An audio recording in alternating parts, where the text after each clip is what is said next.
Hello everyone, आज date है 27 दिसंबर 2021 और द हिंदू न्यूज एनालिसिस में आपका स्वागत है। इस वीडियो में हम द हिंदू की इंपॉर्टेंट न्यूज को एग्जाम के पॉइंट ऑफ व्यू से डिस्कस करेंगे। नीचे डिस्क्रिप्शन बॉक्स में telegram channel volcano IAS academy का लिंक दिया हुआ है। आप telegram channel volcano IAS academy के साथ में जुड़ सकते हैं। वहां पर हर exam means UPSC, state PSC and other exams के पॉइंट ऑफ व्यू से काफ़ी इंपॉर्टेंट इन्फॉर्मेशन आप सभी के साथ में शेयर की जाती है। तो चलो स्टार्ट करते हैं। वीडियो को स्टार्ट करेंगे एक ज्योग्राफिकल मैप क्वेश्चन के साथ में। और आज आपका क्वेश्चन ये है कि कृष्णा रिवर के ओरिजिन, इसके फ्लो के बारे में आपको जाकर के सबसे पहले मैप में व्यू करना है और फिर कमेंट बॉक्स में इससे related her important facts and information को टाइप करना है। कल हमने आपसे क्वेश्चन पूछा था कूनो नेशनल पार्क से रिलेटेड, तो कूनो नेशनल पार्क की जो लोकेशन है उसके बारे में व्यू कर लेते हैं। इंडिया का जो मध्य प्रदेश स्टेट है वहाँ पर कूनो नेशनल पार्क सिचुएटेड है। पहले इसको वाइल्ड लाइफ सेंचुरी के रूप में एस्टेब्लिश किया गया था, बाद में इसको नेशनल पार्क में डाइवर्ट कर दिया गया, चेंज कर दिया गया। यहाँ पर कूनो नेशनल पार्क में एक रिवर फ्लो होती है जिसका नाम है कूनो, और वो रिवर जो है इस नेशनल पार्क को दो पार्ट में डिवाइड करने का काम करती है। कूनो रिवर चंबल जो रिवर है उसकी ट्रिब्यूटरी है। Kuno national park present time में न्यूज़ में है। उसका न्यूज़ में रहने का कारण ये है कि यहाँ पर अफ्रीकन जो चीता है उनको रीइंट्रोड्यूस किया जा रहा है इंडिया में, और उसके लिए जो जगह चुनी गई है वो है Kuno national park. The Hindu का अगर हम डिस्कशन करें तो सबसे पहले फ्रंट पेज पर ये आप पिक्चर देखिए। ये है तमिलनाडु वाला जो रीजन है, वहाँ पर जो ऊटी एक टूरिस्ट प्लेस है, वहाँ पर टोडा कम्युनिटी पाई जाती है। और वहाँ पर नीलगिरी वाले रीजन में ये टोडा कम्युनिटी के लोग न्यू ईयर के सेलिब्रेशन के लिए वर्क कर रहे हैं। तो हमारे एग्जाम के पॉइंट ऑफ व्यू से इंपॉर्टेंट हो गया। नीलगिरी हिल्स के बारे में हम कुछ बेसिक फैक्ट्स देख लेते हैं।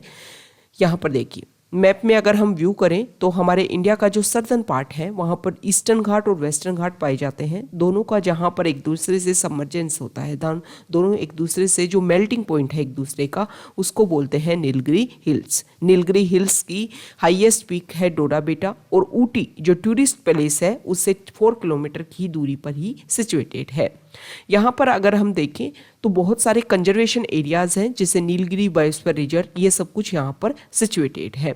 ईस्टर्न घाट और वेस्टर्न घाट के मेल्टिंग पॉइंट पर नीलगिरी हिल सिचुएटेड है। और तमिलनाडु, कर्नाटका और केरला का जो ट्रांजैक्शन वाला एरिया है वहाँ पर पाया जाता है। मतलब यहाँ से कर्नाटका, ये तमिलनाडु स्टेट हो गया, और ये केरला स्टेट, तीनों के एक दूसरे के ट्रांजैक्शन, तीनों एक जगह एक दूसरे की, तीनों की जो बॉर्डर है जहाँ पर मिलती है वहाँ पर नीलगिरी हिल्स सिचुएटेड है। नेक्स्ट इंपॉर्टेंट न्यूज़, यहाँ पर जो आर्टिकल है वो फार्म लॉज को लेकर के है। हमारे जो union agriculture minister Narendra Singh Tomar, उन्होंने क्लियर किया है कि हमारी जो गवर्नमेंट है वो आने वाले टाइम में दोबारा से इन फार्म लॉज को लेकर के दोबारा से रीइंट्रोड्यूस नहीं करेगी। इस तरीके के कुछ रूमर्स फैल रहे हैं कि दोबारा से गवर्नमेंट जो है वो इनको रीइंट्रोड्यूस करेगी, जिसकी वजह से फार्मर्स को लेकर के जो उनको कंसर्न है फार्मर्स को, वो दोबारा से क्रिएट हो रहा है कि अगर ऐसा होता है तो उन्होंने इतने लंबे टाइम तक जो प्रोटेस्ट किया है उसका कोई रिजल्ट ही नहीं निकला। लेकिन गवर्नमेंट की तरफ से क्लैरिफिकेशन दिया है कि ऐसा कुछ भी नहीं है। कुछ प्रॉब्लम्स को लेकर के, कुछ पॉइंट्स को लेकर के कुछ प्रॉब्लम थी, जिसकी वजह से जो फार्म लॉज है उनको गवर्नमेंट ने रिपील कर दिया है। नेक्स्ट इंपॉर्टेंट आर्टिकल, यहाँ पर जो हमारे चीफ जस्टिस ऑफ इंडिया है उन्होंने कुछ पॉइंट्स के ऊपर ये बोला है कि एग्जीक्यूटिव जो है, एग्जीक्यूटिव मीन्स गवर्नमेंट जो है, कैबिनेट जो होता है, वो एक तरीके से जो भी कोर्ट ऑर्डर देता है उसके प्रति अपना जो रिस्पेक्ट होता है उसको शो नहीं कर रहा है। बहुत सारे ऐसे स्टेटमेंट दिए जाते हैं जुडिशरी के द्वारा, बहुत सारे ऐसे ऑर्डर पास किए जाते हैं जिनको लेकर के जो एग्जीक्यूटिव है वो अपना सीरियस रोल प्ले नहीं करता है। मतलब उसके ऊपर जो वर्क होना चाहिए वो वर्क नहीं किया जा रहा है। हालांकि अगर हम फेडरलिज्म की बात करें या फिर किसी स्टेट की बात करें तो वहाँ पर 3 इंपॉर्टेंट पॉइंट्स होते हैं, जैसे कि legislature, executive and judiciary, 3 important organ है। और अगर ये तीनों मिलकर के कोऑपरेशन के फॉर्म में अगर वर्क करें तो एक तरीके से बेहतरीन तरीके से वो कंट्री वर्क कर सकता है। लेकिन अगर हर ऑर्गन एक दूसरे के पॉइंट्स को इग्नोर करेगा, उनके प्रति डिसरेस्पेक्ट दिखाएगा, तो जो एक कोऑपरेशन होना चाहिए जिसकी वजह से जो पीपल है, जो पॉपुलेशन है, उनके वेलफेयर के लिए हम बहुत अच्छा वर्क कर सकते हैं, उनके ग्रोथ एंड डेवलपमेंट के लिए वर्क किया जा सकता है, उन पॉइंट्स के ऊपर वर्क नहीं हो पाएगा। सीजीआई ने यह भी बोला कि देखो इस टाइम बहुत ज़्यादा डिस्कशन होता है कि जुडिशरी जो है वो अपॉइंट कर लिए, उन्होंने जजेस को अपॉइंट कर लिया। तो उन्होंने यहाँ पर बताया कि जब जजेस को अपॉइंट किया जाता है तो ऐसा नहीं है कि सिर्फ जुडिशरी का इसमें रोल होता है, इसमें बहुत सारे ये जो प्रोसीजर होता है इसमें बहुत सारे प्लेयर्स जो हैं वो अपना रोल प्ले करते हैं। Many authorities are involved including the union law ministry, state governments, governor, high court collegia, intelligence bureau and the lastly the top most executive. मतलब ये सब रोल प्ले करते हैं, तब जाकर के जजेस की अपॉइंटमेंट हो पाती है। नेक्स्ट इंपॉर्टेंट आर्टिकल यहाँ पर देखिए, देखो नागालैंड में हमने एक इश्यू देखा जिसकी वजह से वहाँ के जो लोकल पीपल हैं उनकी डेथ हो गई। इसके बाद में अब यहाँ पर अप्सा लॉ को लेकर के बार बार ये बनाया जा रहा था, प्रोटेस्ट किया जा रहा है कि अप्सा लॉ को रिपील किया जाए। तो एक कमेटी बनाई जा रही है और वो जो कमेटी है वो डिस्कशन करेगी कि नागालैंड में जो डिस्टर्ब्ड एरिया है उसको रिमूव किया जाए या नहीं किया जाए, और अप्सा लॉ को हम रेगुलर रखें या उसको रिपील कर दिया जाए। ये जो कमेटी है उसको additional secretary in the union home ministry, जो नॉर्थ ईस्ट के एडिशनल सेक्रेटरी हैं वो इसको हेड करेंगे, और इसमें Nagaland chief secretary, director general of police ये भी इसमें शामिल होंगे। इसके अलावा असम राइफल्स के इंस्पेक्टर जनरल जो हैं वो भी इसके मेंबर होंगे, और representative of the central reserve police force, ये सब मिलकर के एक कमेटी बनाएंगे और ये कमेटी डिस्कशन करेगी कि अप्सा लॉ को हमें रिपील करना है या उसको रेगुलर करके रखना है।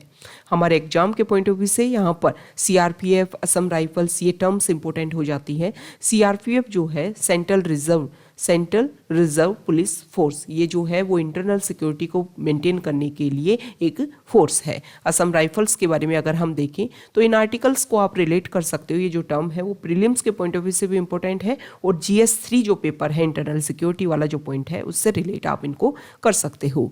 असम राइफल्स की अगर हम बात करें तो हमारे इंडिया में जो 6 सेंट्रल आर्म्ड पुलिस फोर्सेज हैं उनमें से एक है। इसका एडमिनिस्ट्रेटिव कंट्रोल, असम राइफल्स का administrative control ministry of home affairs के अंडर आता है। लेकिन अगर हम देखें तो एक तरीके से इसका जो मेंटेनेंस वाला जो पार्ट है या जो अदर पार्ट है, यहाँ पर देखिए मिनिस्ट्री ऑफ डिफेंस के भी अंडर आता है और मिनिस्ट्री ऑफ होम अफेयर्स के भी अंडर आता है। एडमिनिस्ट्रेटिव कंट्रोल तो आता है मिनिस्ट्री ऑफ होम अफेयर्स के अंदर, लेकिन इसका जो ऑपरेशनल कंट्रोल है वो इंडियन आर्मी के अंडर आता है और वो इनडायरेक्टली मिनिस्ट्री ऑफ डिफेंस के अंडर आता है। तो ये आपको असम राइफल्स से रिलेटेड इंपॉर्टेंट ध्यान में रखना है। अब असम राइफल्स के अदर जो 5 जो other central armed police force है उनके नाम आप देख लीजिए। एक है central reserve police force, border security force. Border security force आपको पता है कौन से एरिया की, पाकिस्तान और बांग्लादेश के साथ में जो हमारी बॉर्डर लगती है उस एरिया को सिक्योर करता है। Indo Tibetan border police, central industrial security force and सशस्त्र सीमा बल SSB, ये आपको ध्यान में रखने हैं। ये हमारे इंडिया के 6 सेंट्रल आर्म्ड पुलिस फोर्सेज है। ओके, नेक्स्ट इंपॉर्टेंट आर्टिकल अप्सा के बारे में। अप्सा जो रूल है उसके बारे में हम बेसिक फैक्ट्स देख लेते हैं। प्रीलिम्स के पॉइंट ऑफ व्यू से भी इंपॉर्टेंट है और मेंस में GS3 जो पेपर है उससे पॉइंट ऑफ व्यू से भी रिलेटेड है। यहाँ पर अगर हम देखें तो अप्सा का मतलब ये होता है कि कोई भी डिस्टर्ब्ड एरिया वहाँ पर पब्लिक ऑर्डर को मेंटेन करने के लिए जब आर्मी को पावर दी जाती है तो वो ही अप्सा रूल है। डिस्टर्ब्ड एरिया जो अप्सा जो रूल है उसके सेक्शन 3 के अंडर डिक्लेरेशन किया जाता है कि ये एरिया यहाँ पर पीस और स्टेबिलिटी मेंटेन करने के लिए, पब्लिक ऑर्डर को मेंटेन करने के लिए आर्मी को ज़्यादा पावर दी जा सकती है। मतलब अप्सा रूल के अंडर ही डिस्टर्ब्ड एरिया डिक्लेयर किया जाता है। डिस्टर्ब्ड एरिया कौन डिक्लेयर कर सकता है? सेंट्रल गवर्नमेंट और the governor of the state और administrator of the union territory can declare the whole और पार्ट ऑफ द स्टेट और union territory as a disturbed area. अब देखो ये जो एक्ट है जब बनाया गया था उस टाइम हमारी इंटरनल सिक्योरिटी को मेंटेन करने के लिए ज़रूरत थी, लेकिन प्रेजेंट टाइम में जब बार बार इसको रिव्यू किया जा रहा है इस एक्ट को, इससे पहले भी 2004 में BP जीवन रेड्डी जो कमेटी बनी थी उन्होंने ये बोला था कि इसको रिपील कर देना चाहिए, और 2005 में जब इस कमेटी ने अपनी सबमिशन दी अपनी रिपोर्ट की तो उन्होंने रिकमेंडेशन दी कि UAPA एक्ट है उसके अंडर ही जो हमारी आर्मी है उसको आपको जो स्पेशल पावर दो जिसके बेसिस पर इसको इम्प्लीमेंट किया जा सके। इसके अलावा 5th report of the 2nd administrative reform commission, उन्होंने भी ये रिकमेंडेशन दी थी कि अप्सा लॉ को रिपील कर देना चाहिए। तो अब ये जो कमेटी बनी है अब ये क्या डिस्कशन करती है, क्या अपने आउटकम्स लेकर के आती है, ये देखने वाली बात होगी।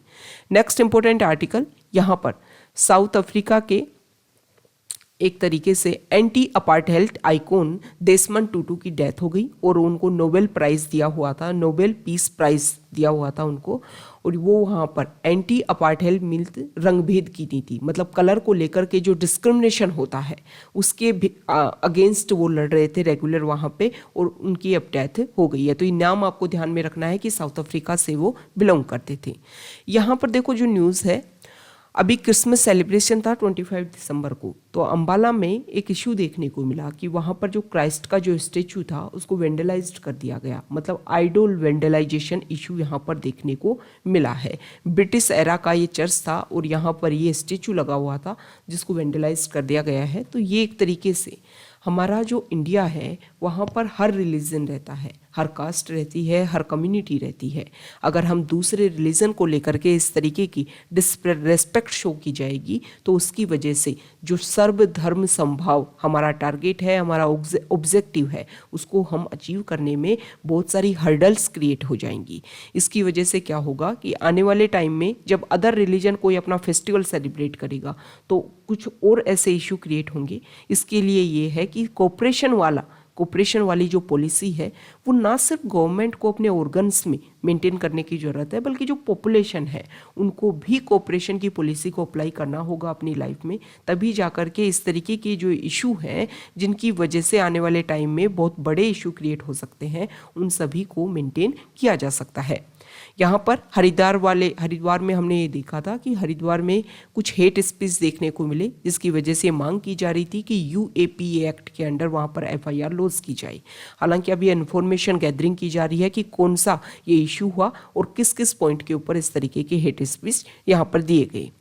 Next important article page number 6 पर, एडिटोरियल पेज पर पहली जो यहाँ पर न्यूज़ है वो कोविड को लेकर के है। वैक्सीनेशन हमारे इंडिया में अभी जैसे ही न्यू ईयर स्टार्ट होगा, हमारे जो 15 से 18 एज की जो बच्चे हैं उनके लिए वैक्सीनेशन स्टार्ट की जा रही है। बूस्टर डोज के ऊपर वर्क किया जा रहा है। इसके अलावा कोवैक्सीन जो है उसको भी अलाउ कर दिया है कि आप बच्चों को ये वैक्सीन अप्लाई कर सकते हो। इससे पहले जाइकोव डी जो फर्स्ट वैक्सीन है जिसको बच्चों के लिए अप्लाई करने के लिए उसको इमरजेंसी रेगुलेशन दिया गया, चाहे इमरजेंसी ऑथराइजेशन दिया गया था।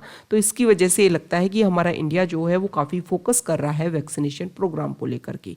ओके, और जो न्यू वेरिएंट है उनको लेकर के भी है, जो हम अपना इंफ्रास्ट्रक्चर है, जो हमारी बेसिक सिचुएशन है उनको काफ़ी ज़्यादा करेक्ट करने की और काफ़ी से ज़्यादा अमेंड करने की कोशिश कर रहे हैं।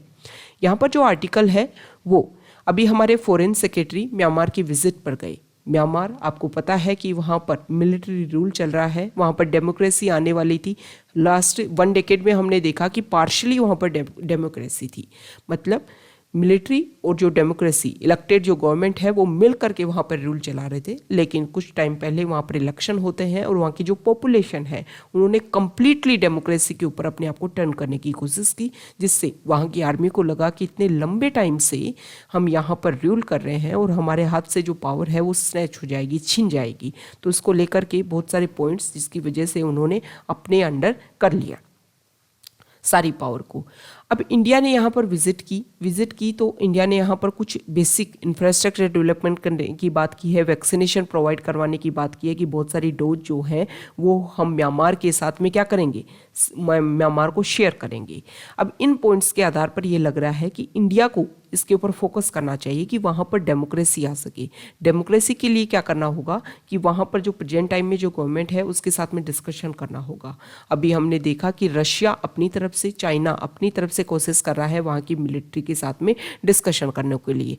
US UN उन्होंने बोला आसियान जो ग्रुप है उनको कि आप डिस्कशन कीजिए, वो जो भी वहाँ की मिलिट्री हेड हैं उनके साथ में, कि दोबारा से वहाँ पर लोगों को जो डेमोक्रेसी है वो अवेल हो सके।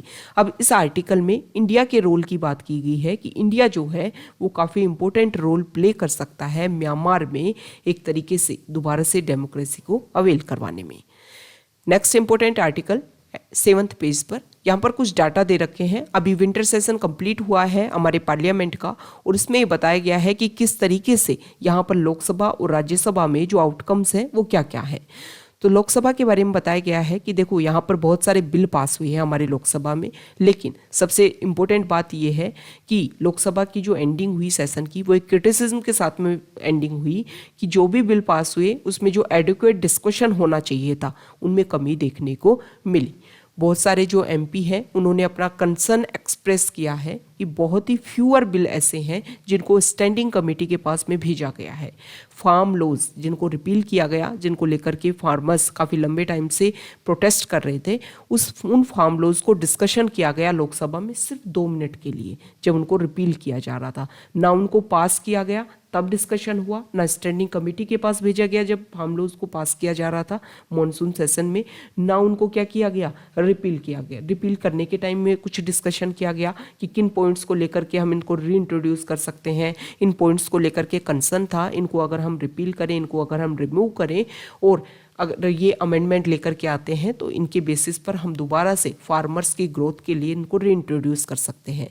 तो डिस्कशन जब तक डिबेट नहीं होगा, जब तक अपोजिशन पार्टीज या स्टैंडिंग कमेटी जो अपनी रिकमेंडेशन है उनको वैल्यू एडिशन नहीं होगा उन लॉज में, तब तक बेहतरीन रिजल्ट सामने नहीं आएंगे।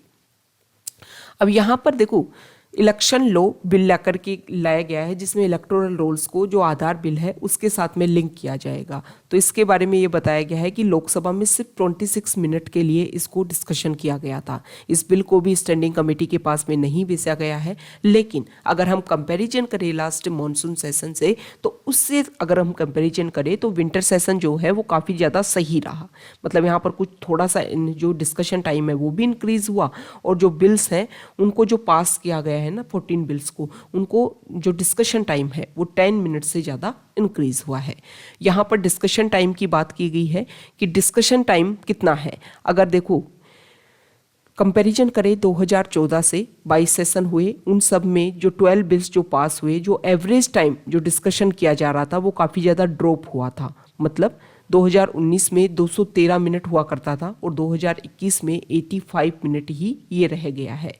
दूसरा अगर हम बात करें यहाँ पर कितने बिल इंट्रोड्यूस हुए और कितने बिल पास हुए, विंटर सेशन में 12 न्यू बिल्स जो हैं वो इंट्रोड्यूस किए गए थे पार्लियामेंट में, जिनमें से 6 को पास कर दिया गया है। और मतलब इसमें ये बताया गया है कि उसी सेशन में बिल को इंट्रोड्यूस किया गया और उसी बिल में उसी सेशन में पास कर दिया गया। ये जो है वो काफ़ी ज़्यादा इंक्रीज हो गया है। लास्ट टाइम अगर हम देखें तो 100% तक, मतलब जितने बिल, मान लो 10 बिल इंट्रोड्यूस किए गए और 10 के 10 बिल जो है वो पास कर दिए गए। अब यहाँ पर देखो 15th लोकसभा के दौरान 18% जो बिल थे वो इंट्रोड्यूस किए गए थे। मतलब जितने बिल इंट्रोड्यूस किए गए उनमें से 18% जो बिल हैं वो ही पास हुए थे, लेकिन धीरे धीरे वो इंक्रीज हुए 33% तक आया। 16th लोकसभा में 33% और 17th लोकसभा में 69%। मतलब मान लो 10 बिल इंट्रोड्यूस किए गए, उसमें से 7 बिल जो है लगभग वो पास किए जा रहे हैं उसी सेशन में। यहाँ पर सिटिंग टाइम की बात की गई है कि लोकसभा की जो सिटिंग टाइम है, जो क्वालिटी है, वो थोड़ा सा इंक्रीज हुआ है, लेकिन जो राज्यसभा का जो क्वालिटी टाइम है वो काफ़ी ज़्यादा। हालांकि अगर आप इन कंपेरिजन करोगे मानसून सेशन से तो उनसे कंपेरिजन में दोनों की जो अवेलेबिलिटी है वो सही है, लेकिन जो ओवरऑल आप डिस्कशन करो तो उसमें अवेलेबिलिटी जो है, डिस्कशन टाइम जो है, सिटिंग टाइम जो है, वो दोनों का ही कम देखने को मिला है। यहाँ पर कमेटी रेफरेंस की बात की गई है कि देखो पहले तो 0% तक आ गया था कि कोई भी बिल को कमेटी को सेंड ही नहीं किया जा रहा था, लेकिन प्रेजेंट टाइम में जो बिल्स हैं उनमें से कुछ को भेजा गया है। 33% तक इंक्रीज हुआ है कमेटी रेफरेंस को लेकर के। ये जो इंपॉर्टेंट कुछ डाटा जो फैक्ट्स है ना वो आपको ध्यान में रखने हैं। मेंस में जब आप आंसर्स करो, जीएस पेपर 2 में इस तरीके के कुछ क्वेश्चन आए तो आप इन डाटा का जब आप यूज़ करोगे तो आपका जो आंसर है वो वेरी ब्यूटीफुल मैनर में प्रेजेंट हो पाएगा।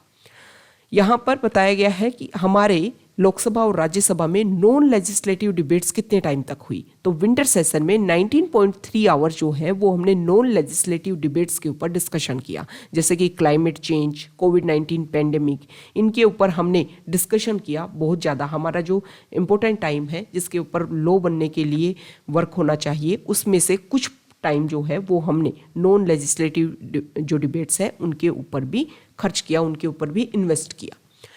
Next important article page number 8 पर, यहाँ देखिए, सबसे पहले यहाँ पर जो पुदुचेरी की जो सीएम है उन्होंने ये बोला है कि जो सेंट्रल गवर्नमेंट है वो जल्द ही जो पुदुचेरी जो यूनियन टेरिटरी है उसको स्टेटहुड देगी।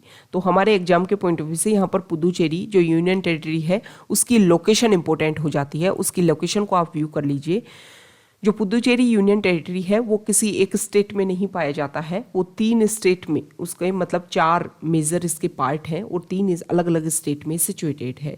यहाँ पर जो आंध्र प्रदेश जो स्टेट है वहाँ पर इसका पार्ट यनम पाया जाता है, केरला में माहे, और इसके अलावा जो तमिलनाडु वाला रीजन है वहाँ पर पुदुचेरी, पौंडीचेरी और कराईकल। तो ये अलग अलग नाम आपको पता होना चाहिए, कौन कौन से स्टेट में इनका एक्सटेंशन है ये आपको ध्यान में होना चाहिए।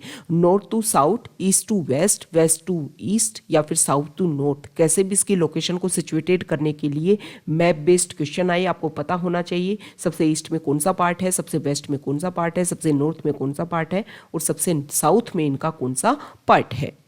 ये जो मैप है वो आपको टेलीग्राम चैनल पर शेयर कर दिया जाएगा, वहां जाकर के आप व्यू कर सकते हो उसको अच्छे से। नेक्स्ट इंपोर्टेंट आर्टिकल है, यहां देखिए, एक सेकेंड, हाँ, हमारी जो गवर्नमेंट है उन्होंने मोजाम्बिक जो कंट्री है, अफ्रीकन कंट्री है मोजाम्बिक कंट्री, उसको लेकर के उन्होंने बोला है हमारी कंट्री ने कि हम उनको फूड एड देंगे, डिफेंस इक्विपमेंट जो है वो मोजाम्बिक कंट्री को सेंड किए जाएंगे। तो मोजाम्बिक कंट्री की जो लोकेशन है वो आप व्यू कर लीजिए। ये अफ्रीकन कॉन्टिनेंट है और यहाँ पर हमारा इंडिया एग्जिस्ट करता है और ये है मोजाम्बिक कंट्री। ये आपको लोकेशन इसकी ध्यान में रखनी है। अब यहाँ पर ये बताया गया है कि यहाँ पर कुछ एड देने की कोशिश की जाएगी जिसमें फूड एड होगा। इसके अलावा जो डिफेंस इक्विपमेंट्स हैं वो हम यहाँ पर भेजेंगे। इसके अलावा इसमें देखो, इस आर्टिकल में ये भी बताया गया है कि इंडिया ने अपने INS केसरी का यूज़ करते हुए बहुत सारी हमारी जो रीजनल एरिया में जो कंट्रीज़ हैं उनको इस तरीके की हमने हेल्प की है। सिमिलर मिशंस हमने मई जून 2020 में same humanitarian and medical assistant Maldives, Mauritius, Seychelles, Madagascar, Comoros, इन सभी को हमने मेडिकल असिस्टेंस देने की कोशिश की थी। हमारी नेवी ने मेडिकल असिस्टेंट जो टीम है उनको भी यहाँ पर अलग अलग मल्टीपल लोकेशंस पर डिप्लॉय किया था। सागर मिशन के अंदर जो है वो 15 फ्रेंडली कंट्रीज को हमारी जो शिप्स है वो इस तरीके की कोशिश कर रही है कि वहां पर जो भी प्रॉब्लम्स है उनको सॉल्व किया जा सके। नेक्स्ट इंपोर्टेंट आर्टिकल यहां देखिए, पेज नंबर 11 पर, फॉरेन पेज पर, यहां पर देखो सबसे इंपॉर्टेंट आर्टिकल जो है वो तो देखो तालिबान को लेकर के है। अफगानिस्तान में इशू है प्रेजेंट टाइम में, तालिबान ने कंप्लीट पावर को अपने अंडर कर लिया है। वहाँ पर वीमेन को लेकर के वो कौन कौन से उनके ऊपर रिस्ट्रिक्शंस लगा रहे हैं उनके बारे में बताया गया है। तालिबान अपनी तरफ से बार बार स्टेटमेंट देता है कि हम ऐसा कोई भी काम नहीं कर रहे हैं, हम रेगुलर इस चीज़ को मेंटेन किए गए हैं कि सबके जो राइट्स हैं उनको सेव किया जा सके। लेकिन इस तरीके की न्यूज़ सामने आ रही है कि वहाँ पर वीमेन के ऊपर रिस्ट्रिक्शंस लगाए जा रहे हैं कि अगर वीमेन को अपने घर से थोड़ी दूर पर जाना है तो उनके साथ में उनका कोई मेल रिलेटिव साथ में होना चाहिए, उन्होंने अपने सर को उनको कवर करके रखना है। इसके अलावा इसमें ये भी बताया गया है कि एजुकेशन से गर्ल्स को दूर किया जा रहा है, जो वर्किंग वीमेन थी उनको अपनी जॉब से दूर किया जा रहा है। बहुत सारे पॉइंट्स हैं जिनके ऊपर वहाँ के जो राइट्स हैं उनको सेव नहीं किया जा रहा है। अब जब भी कोई भी जो कोशिश की जा रही है कि ग्लोबली लेवल पर कि अफगानिस्तान को एक तरीके से वहाँ की जो गवर्नमेंट है उसको अप्रूवल दिया जा सके, सभी जो रिकॉग्नाइज्ड करें वहाँ की गवर्नमेंट को, लेकिन जब तक इन पॉइंट्स के ऊपर तालिबान एग्री नहीं करेगा, अगर एग्री नहीं करता है तो अगर वहाँ पर रिकॉग्निशन मिल जाती है तालिबान को वहाँ की गवर्नमेंट की, अफगानिस्तान की, तो उसके बाद में क्या होगा कि इस तरीके के जो रिस्ट्रिक्शंस है वहाँ की पॉपुलेशन के ऊपर वो तो आने वाले टाइम में और ज़्यादा इंक्रीज हो जाएंगे। ठीक है, नेक्स्ट इंपॉर्टेंट आर्टिकल, यहाँ पर श्रीलंका और इंडिया के बीच में एक डील होने वाली है और ये डील काफ़ी लंबे समय से चल रही थी। We are close to finalising the terms of the oil tank farm project. Okay, इसके ऊपर काफ़ी लंबे समय से डिस्कशन चल रहा था और जल्द ही इस डील के ऊपर डिस्कशन होने वाला है। देखो, अभी हमने हमारे इंडिया का जो बॉर्डर वाला रीजन है इंडिया और पाकिस्तान का, उस बॉर्डर रीजन में बीएसएफ ने, बॉर्डर सिक्योरिटी फोर्स ने कुछ हेरोइन, कुछ मतलब एक तरीके से ड्रग्स को सीज किया है वहाँ पर। ये इशू हम पहले भी देख चुके हैं कि अफगानिस्तान वाला जो एरिया है वहाँ पर उनके जो भी फंड्स हैं उनको सीज कर दिया गया। सीज होने की वजह से वहाँ पर इकोनॉमिक क्राइसिस काफ़ी बड़ी इशू बन करके आ रहा है, जिसकी वजह से फंड अवेलेबल नहीं है, तो लोगों को बेसिक प्रोवाइड करने के लिए गवर्नमेंट के पास भी फंड नहीं है, तो वहाँ पर लोगों को काफ़ी ज़्यादा प्रॉब्लम हो रही है। इसकी वजह से वहाँ पर इलीगल जो ड्रग्स हैं उनका काम किया जा रहा है, जिसकी वजह से जो अदर कंट्रीज़ हैं, हमने पहले भी डिस्कस किया कि अदर कंट्रीज़ को काफ़ी ज़्यादा थ्रेट मिलेगी, जिसमें इंडिया में काफ़ी ज़्यादा इशू देखने को मिल रहा है। पहले भी हमने मुंद्रा पोर्ट में इसी तरीके की जो हेरोइन है उसको सीज किया गया था।